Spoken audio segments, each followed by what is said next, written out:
Bonjour, dans cette nouvelle vidéo, je vais parler des chiens dont on a parfois l'impression qu'ils se moquent de nous. Est-ce qu'il vous est déjà arrivé d'appeler votre chien et de le voir faire des détours, de s'arrêter, renifler, regarder un petit peu autour de lui, etc. avant de revenir? Est-ce qu'il vous est déjà arrivé d'avoir l'impression que votre chien ne vous entendait pas, qu'il était totalement devenu sourd? Ou bien est-ce qu'il vous est arrivé que votre chien regarde un truc devant, vous regarde le truc devant, vous regarde, semble vraiment hésiter à revenir alors que vous l'appelez, et puis finalement fonce sur le truc qu'il a vu devant lui? Si vous avez répondu oui à l'une de ces trois questions, alors cette vidéo est faite pour vous.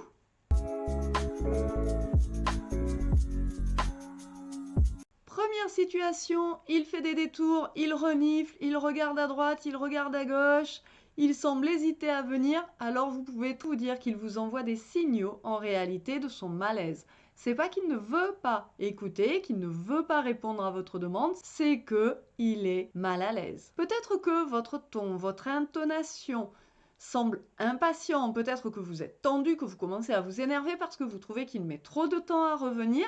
Peut-être tout simplement que vous êtes stressant en réalité sans même vous en rendre compte. Peut-être aussi que c'est la situation ou le lieu qui fait que votre chien n'a pas envie de revenir à l'instant T ou est mal à l'aise avec l'idée de revenir.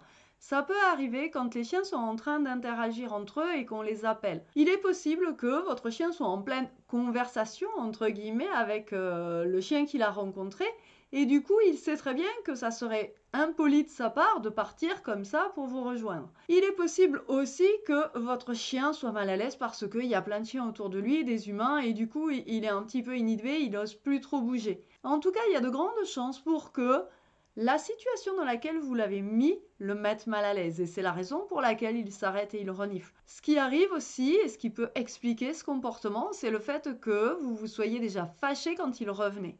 Et du coup, le chien anticipe. Si vous l'avez déjà engueulé quand il finissait par revenir parce qu'il avait été trop long à revenir, alors lui, il commence à angoisser, il vous entend l'appeler et il sait très bien comment ça va se terminer, à savoir par une remontrance. Et il ne se rend absolument pas compte qu'en faisant traîner comme ça, justement, il augmente votre énervement et le fait qu'il va se faire engueuler derrière.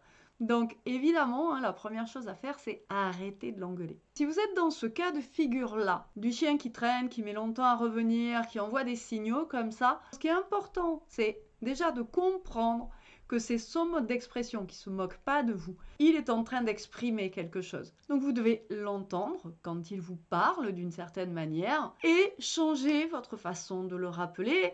Évitez de le rappeler dans les situations où il est déjà trop tendu, trop inquiet, trop anxieux. L'appeler sur un ton beaucoup plus joyeux. Le récompenser quand il revient peut-être aussi. Pour changer son état d'esprit dorénavant quand il va entendre que vous l'appelez. Et peut-être une bonne chose à faire serait également de changer votre mot de rappel. Si vous lui dites « viens », utilisez autre chose, un autre mot pour lui demander de venir. De cette manière-là, vous allez pouvoir reprendre votre apprentissage du début et éviter qu'il anticipe et qu'il ait la trouille de revenir. Et enfin, évitez de l'appeler dans les situations qui pour lui sont trop compliquées. Pour le travail du rappel, c'est important de créer des situations dans lesquelles on va réussir. À chaque fois que le chien rate, en fait, il apprend que le rappel est optionnel. Le deuxième cas de figure, c'est le chien qui semble ne pas nous entendre. Vous l'appelez et lui, il est en train de renifler. Il est en train d'analyser une odeur. Et c'est comme si vous n'existiez pas, il ne vous entend pas.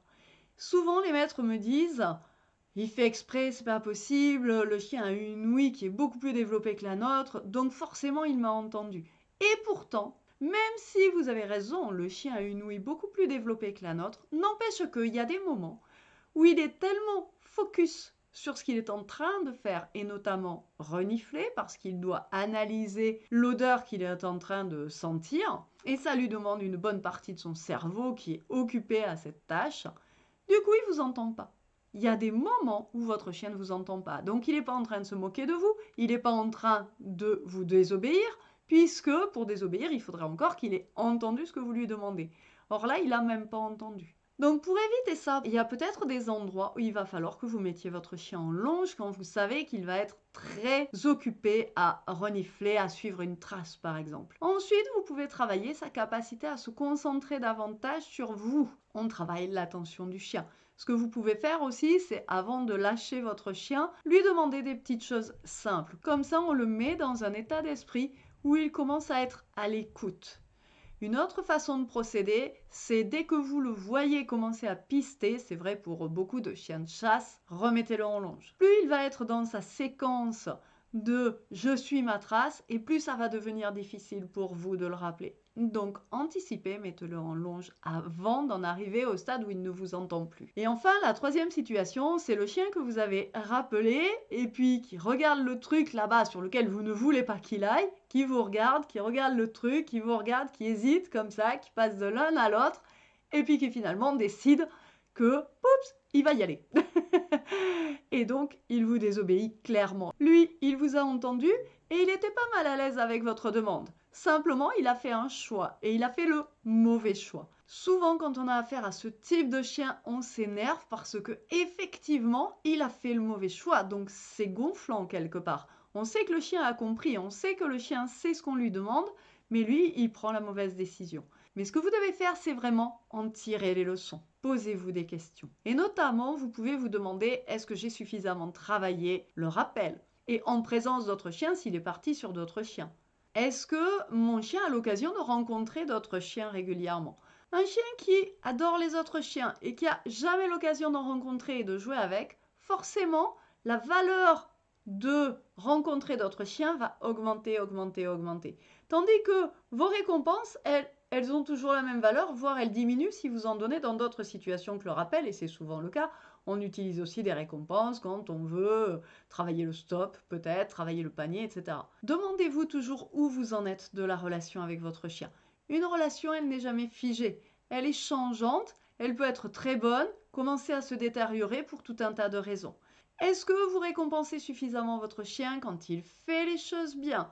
Est-ce que vous récompensez votre chien avec des choses qui ont de la valeur pour lui? Parfois, on récompense le chien avec une caresse, alors que en extérieur, le chien, la caresse, il s'en fiche. Est-ce que vous avez pensé à récompenser votre chien avec le truc là-bas qu'il avait attiré? Il y a une manière d'obtenir un très bon rappel qui consiste à « il y a un chien là-bas, je te rappelle, tu reviens, je vais te donner une récompense et en plus, tu vas avoir le droit d'aller voir le chien qui est là-bas. » Et de cette manière-là, le chien a un double intérêt à revenir vers vous. La friandise et en plus l'autorisation d'aller jouer avec l'autre chien éventuellement. On a aussi le cas du chien qui, quand on l'appelle, commence par regarder partout. Est-ce qu'il y a quelque chose d'intéressant là-bas? Est-ce qu'il y a quelque chose de plus intéressant que mon maître? Et ça, très souvent, c'est quand on a rappelé le chien à chaque fois qu'il y avait quelque chose de plus intéressant. Du coup, le chien, il a compris qu'à chaque fois qu'on l'appelle, c'est qu'il y a quelque chose. Et son premier réflexe, c'est « voyons pourquoi est-ce qu'elle me rappelle ?» Et à ce moment-là, le chien fait la balance. Est-ce que ça vaut le coup ou pas de revenir? Pour les chiens comme ça qui hésitent à venir et qui regardent d'abord tout autour d'eux ce qui va se passer, c'est de ne pas récompenser de façon systématique le rappel, mais de récompenser vraiment les bons rappels. Les rappels qui ont été percutants, qui ont été rapides. Et de cette manière-là, vous allez voir que vous allez améliorer grandement votre rappel. Et puis encore une fois, si vous n'avez pas un bon rappel, si votre chien hésite, s'il fait plusieurs fois les mauvais choix, mettez en longe. Évitez qu'il ait l'occasion de désobéir. Parce qu'à chaque fois qu'il va voir un autre chien et jouer avec, à chaque fois qu'il décide d'aller voir quelqu'un plutôt que de venir vous voir et qu'il lui saute dessus, lui il s'éclate, il se fait plaisir. Donc il n'y a aucune raison pour qu'il ne recommence pas la fois d'après. Autrement dit, si votre chien a ce comportement, changez la façon dont vous bossez votre rappel. Reprenez son apprentissage. Remettez-le dans l'envie de revenir vers vous. En tout cas, faites quelque chose pour que ça change. Parce que si vous ne changez pas, votre chien, lui, ne changera pas non plus. Voilà, j'espère que cette vidéo vous a plu. Si c'est le cas, pensez à la liker, la partager. Et dites-moi en commentaire dans quel cas de figure vous vous trouvez. Est-ce que vous avez plutôt un chien qui envoie des signaux d'apaisement quand vous l'appelez? Est-ce que vous avez un chien sourd à vos appels? Ou est-ce que vous avez un chien comme ça qui pèse le pour et le contre? Je vous dis à très vite pour une prochaine vidéo.